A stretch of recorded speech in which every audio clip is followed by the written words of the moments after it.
Om Swastiastu. Kami dari kelompok KKN Tematik Universitas Udayana Desa Jimbaran A ini akan mengadakan podcast nih Pak tentang bagaimana sih pembelajaran daring selama pandemi ini. Mungkin sebelumnya perkenalkan dulu, nama saya Rinov.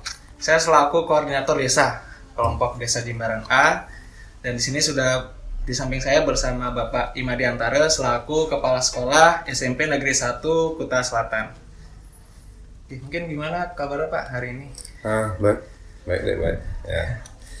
Mungkin selama daring ini mungkin dari Bapak sendiri sebagai Kepala Sekolah untuk ya guru-gurunya, administrasinya mungkin seperti apa Pak?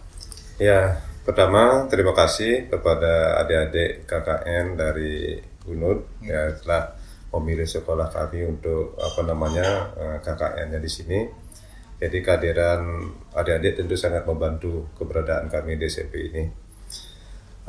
Untuk pembelajaran daring, jadi seperti yang disarankan oleh pemerintah, karena situasi kita pada saat ini seperti ini, anak-anak tidak mungkin bertatap muka, maka kami melakukan beberapa kali rapat pertemuan dengan Bapak Ibu Guru. Kemudian untuk membahas bagaimana caranya nanti melaksanakan. Ya, syukurlah sampai saat ini pembelajaran daring sudah bisa berjalan seperti apa yang kita harapkan. Mungkin menyikapi pembelajaran daring tadi Pak ya. Ya. Mungkin metode apa yang sudah diterapkan Pak mungkin khususnya di SMP? Ya.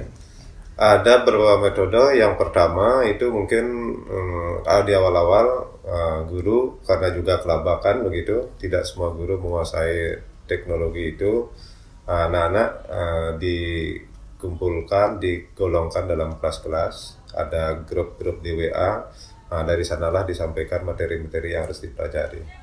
Sejalan dengan perkembangannya, karena pembelajaran daring cukup lama, maka kemudian diputuskanlah untuk memilih metode yang lebih simpel, yaitu ada Google Classroom. Jadi anak-anak di sana lebih banyak dia berdapat interaksi, berdiskusi dengan teman-temannya. Sampai saat ini ya masih digunakan itu. Di samping beberapa guru yang sudah menguasai teknologi yang menggunakan mungkin Zoom, mungkin Webex-nya atau yang lainnya. Gitu. Kemudian kalau jam belajar jam sekolah sebelumnya Pak kan kita tahu jam 7.30 itu sudah mulai belajar. Yeah. Nah, dalam pembelajaran daring ini apakah jamnya sama seperti sebelumnya? Yeah. Seperti sekolah sebelumnya? Jam pelajarnya ada perubahan, mulainya sama 7.30.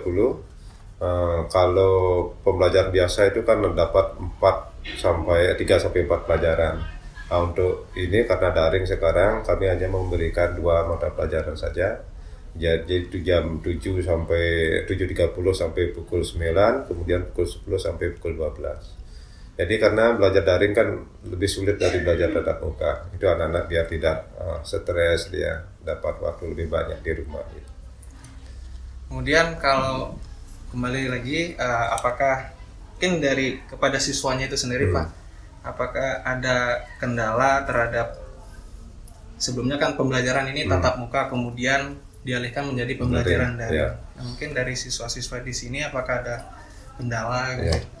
Kendalanya ada, jadi anak-anak sering curhat dia lewat wali kelasnya, lewat guru BK, bahkan orang tuanya juga sering menyampaikan kepada kami. Satu, masalahnya sinyal. Jadi katanya tidak ada sinyal, saya tidak bisa login, tidak bisa masuk dan sebagainya. Kedua, ada beberapa orang tua yang anaknya belum punya HP, ada juga.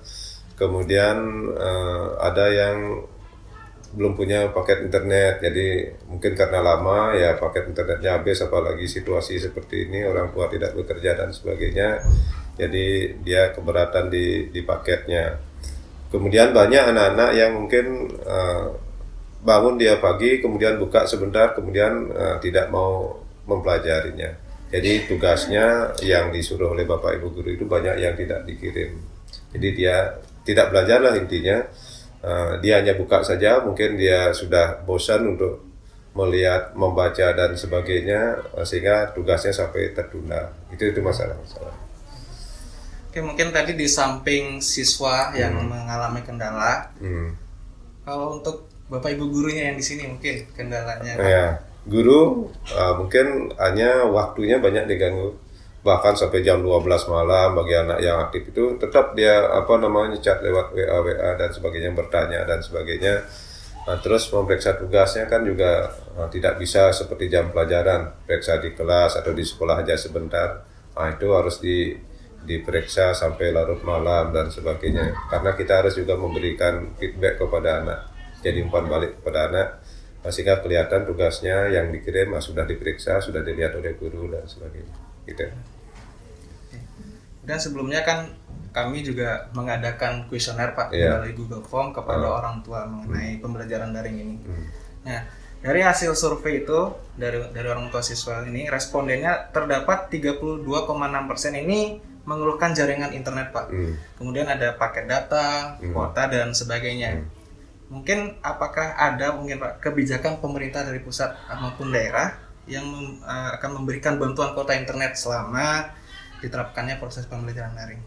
Untuk kota, mungkin dari Bapak Menteri, dari pemerintah menyarankan memberikan kepada orang tua, tetapi selama ini kami belum berani memberikan karena kesulitan dalam SPG-nya, pertanggungjawabannya. Misalnya anak-anak ini harus diberikan berapa paket kota, misalnya berapa ribu rupiah, harganya 50.000, kenapa 50.000 kan gitu, kenapa tidak 100, kemudian berapa kali diberikan gitu. Anggaran di sekolah kan juga terbatas. Apalagi murid kami jumlahnya itu 1073. Kalau itu diberikan misalnya per anak 100.000 untuk 1 bulan atau 2 bulan, kan berarti sudah 100 juta. Sedangkan masa ini kan belum tentu kapan berakhirnya gitu. Kemudian bagaimana bentuk pertanggungjawabannya. Nah, itu yang belum kami dapatkan. Kami masih mencari bagaimana cara mempertanggungjawabkan nanti, memberikan paket data kepada orang tua. Kalau sudah ada petunjuk yang jelas, kami pasti berikan gitu. Mungkin untuk beberapa kali, 1 atau 2 kali gitu. Jadi kalau terus-menerus ya tentu tidak bisa. Keuangan bos di sekolah kan juga terbatas gitu. Kemudian pandemi ini kan sudah beberapa bulan Pak ya, udah kurang lebih 5 bulan, udah hampir segitu. Ada juga kalau saya lihat di internet mungkin dan hasil responden juga banyak orang tua yang meminta itu anaknya kembali tatap muka, soalnya anaknya di rumah udah kebanyakan tugas kan, kuota internet yang tadi, permasalahan yang lain-lain. Kemudian mungkin dari sekolah ini sendiri Pak, apakah memungkinkan kalaupun mengadakan pembelajaran tatap muka mungkin dengan tetap mematuhi protokol kesehatan gitu? Ya, terima kasih. Mungkin semua orang juga sudah tahu, disampaikan di televisi oleh Bapak Menteri, tatap muka bisa dilaksanakan untuk saat ini apabila situasi kita di daerah ini adalah jalur zona kuning atau zona hijau kan gitu. Sedangkan kita di Badung, di Bali rasanya masih zona merah ini. Itu pun nanti kalau zona hijau, zona kuning kita bisa mengadakan tatap muka. Itu pun kalau sudah ada izin dari bupati, izin dari dinas, kemudian yang paling jelas adalah izin dari orang tua juga gitu. Dari orang tua mengizinkan tidak anaknya nanti berkumpul atau masuk seperti biasa. Nah, karena bagaimanapun harus bertemu dengan teman-teman dari berbagai daerah dan sebagainya. Kalau guru di sekolah tidak ada masalah, siap-siap saja gitu. Kami di sekolah siap.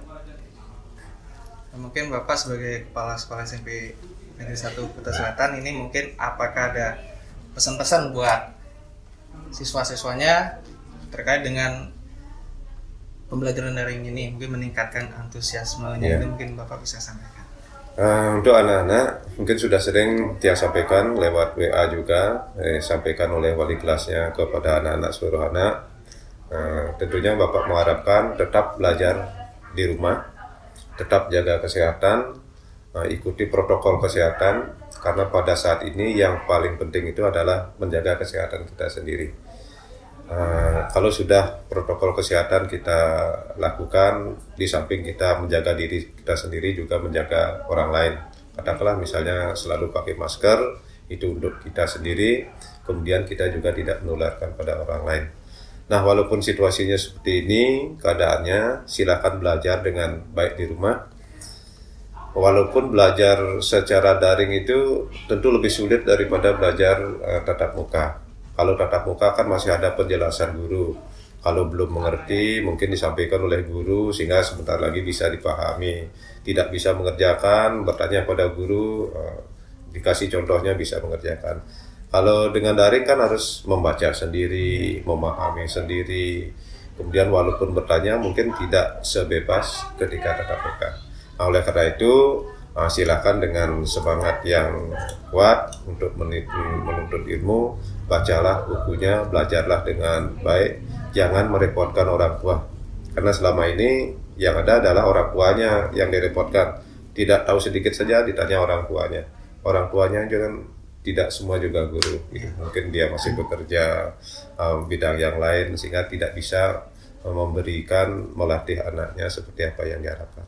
Intinya tetap semangat dan jaga kesehatan. Terima kasih. Terima kasih Pak atas pesan-pesannya, bagus sekali. Ini mungkin nanti adik-adik dari siswa SMP 1 sendiri menonton ini mungkin bisa disimak apa yang Bapaknya tadi sampaikan, dan mungkin juga untuk siswa-siswa lainnya Pak nggih. Karena memang pembelajaran daring ini saya pun juga sebagai mahasiswa kan daring juga Pak. Daring ya, juga. Memang ya itulah permasalahannya. Mungkin untuk ini sekian Pak. Terima kasih untuk waktunya sudah berkenan dalam wawancara kali ini, sesi video ini. Akhir kata saya ucapkan Parama Santi, Om Santi, Santi, Santi, Om. Terima kasih.